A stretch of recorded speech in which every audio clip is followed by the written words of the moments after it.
माता। एक रिश्ता माँ का ही है जिसने सम्मान किया, बस, और किसी ने नहीं किया सम्मान।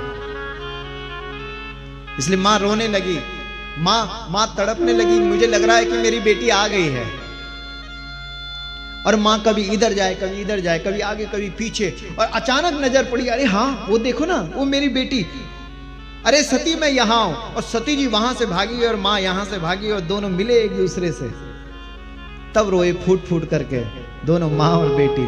बेटी अब पूछने लगी, सती जी पूछने लगी, माँ एक प्रश्न का उत्तर है तेरे से, तू उत्तर दे, जवाब दे मुझे इस बात का। आज करोड़ों रुपए का तुमने यहाँ पर इतना सजा रखा है, तुमने यहाँ पर करोड़ों रुपए का टेंट लगा रखा है, साउंड लगा रखा है, यज्ञ वेदिका बन रखी है, सब लोग स्वाहा स्वाहाकार कर रहे हैं, हजारों लाखों लोग यहाँ पर दिखाई दे रहे हैं, सबको निमंत्रण तो दिया होगा ना, और मैंने क्या बिगाड़ा तुम्हारा? सब निमंत्रण से यहां पहुंचे हुए, लेकिन मेरे ही वक्त तुम्हें निमंत्रण नहीं देने की सूझी। जल्दी मुझे इस प्रश्न का उत्तर दे कि निमंत्रण दिया कि नहीं दिया। तब मां ने अपने दिल में पत्थर रखा और कहा कि बेटा, बहुत समझाया मैंने तेरे पिता को, दे दो बेटी सती को निमंत्रण, लेकिन पता नहीं किस बात का बैर करते हैं तेरे पिता तेरे पति से। तब लगा झटका, बोला है? मैं तो सोच रही थी कि मेरे पिता अनजाने में पत्रिका नहीं पहुंची होगी, लेकिन यहां तो जानबूझ करके निमंत्रण नहीं दिया गया है। तब रोने लगी, मारा मां को धक्का, बोला मां मुझे अभी पिताजी से मिलना है, बेटा कुछ खा ले पी ले। बोला ना ना मां, तेरे घर का पानी मेरे लिए जहर बन गया, तेरे घर का भोजन मेरे लिए अब भोजन नहीं रहा है। जिस घर में आदर ना हो, आव नहीं आदर नहीं, नैनन पे नहीं नेह, ता घर कबहु न जाइए, कंचन बरसेगे। जहां आदर ना हो, जहां सत्कार ना हो, उस घर में कभी नहीं जाना चाहिए। बस तब गई सती जी, 2 सेकंड में पहुंची कहां? जहां दक्ष प्रजापति हवन कर रहे थे, स्वाहा स्वाहा स्वाहा स्वाहा। तब चिल्लाई सती जी और कहा, पिताजी बंद करो ये हवन करना, यज्ञ करना, ढोंग कर रहे हो, पाखंड कर रहे हो। अरे जिस यज्ञ में ध्यान को नहीं बुलाया जाता है, जिस यज्ञ में बेटी का सम्मान नहीं किया जाता है, जहां गौ और गंगा का पूजन नहीं होता है, वो यज्ञ कभी भी सफल नहीं होता है। तुमने क्या सोचा कि लाखों रुपए का ये सारी व्यवस्थाएं करने के बाद तुम सोच रहे हो कि तुम्हारा यज्ञ सफल होगा? अरे यज्ञ सफल अगर कोई करती है तो वो बेटियां करती है, ध्यान करती है, बुआ करती है। और इस घर की जो बेटी है आज रूठ गई है।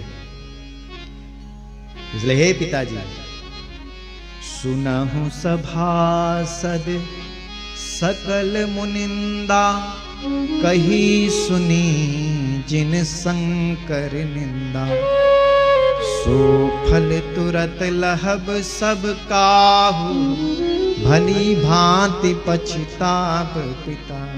भली भांति पछताप पिता हो, सो फल तुरत। इसका मतलब क्या हुआ? इसका मतलब ये हुआ कि सो फल तुरत। हमारे यहाँ कई कर्म ऐसे होते हैं जिनका फल आपको अगले जन्म में भी मिल सकता है। कुछ कर्म ऐसे होते हैं जिसका फल आपको 2 साल बाद भी मिल सकता है। कुछ कर्म ऐसे होते हैं जिसका फल आपको तुरंत मिलेगा। और बेटी का अपमान वो कर्म है जिसका फल आपको 2 साल बाद नहीं मिलेगा, कई साल बाद नहीं मिलेगा, उसका फल आपको तुरंत मिलेगा।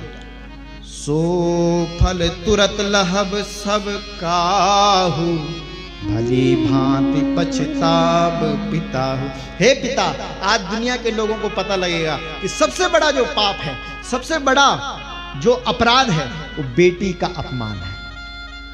इसलिए तुम पूजा करो, पाठ करो, जप करो, तप करो, यज्ञ करो, अनुष्ठान करो, तीर्थ करो, कुछ भी करो, जब तक तुमने बेटी को नहीं बुलाया और जब तक तुमने बेटी को दक्षिणा नहीं दी, जब तक तुमने बेटी को प्रसन्न नहीं किया, तब तक कोई यज्ञ सफल नहीं हो सकता है। इसलिए बेटियों के लिए जोरदार तालियां बजाओ, इनके लिए, इनकी करो सेवा खूब, इनको प्रसन्न करो, इनको खुश करो।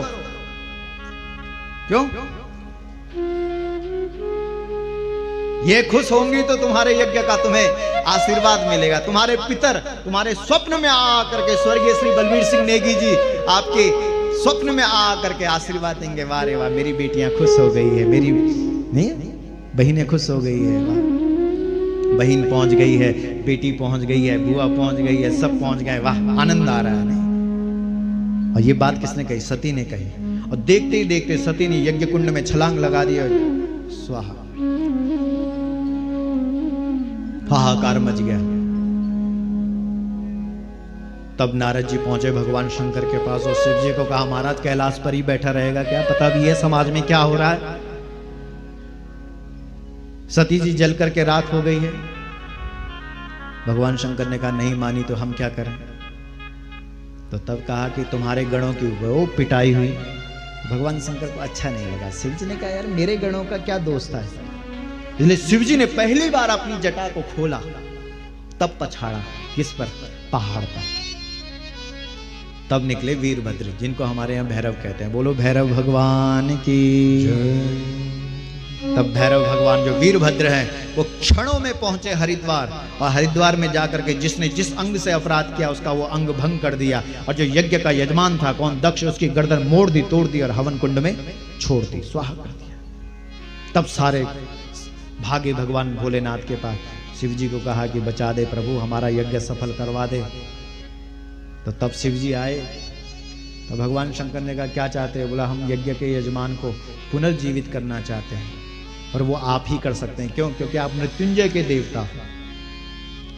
तो तब भगवान शंकर ने कहा कि ठीक है भाई, हम जिंदा भी कर सकते हैं। मारने का अधिकार उसे ही है जो जीवित कर सकता है।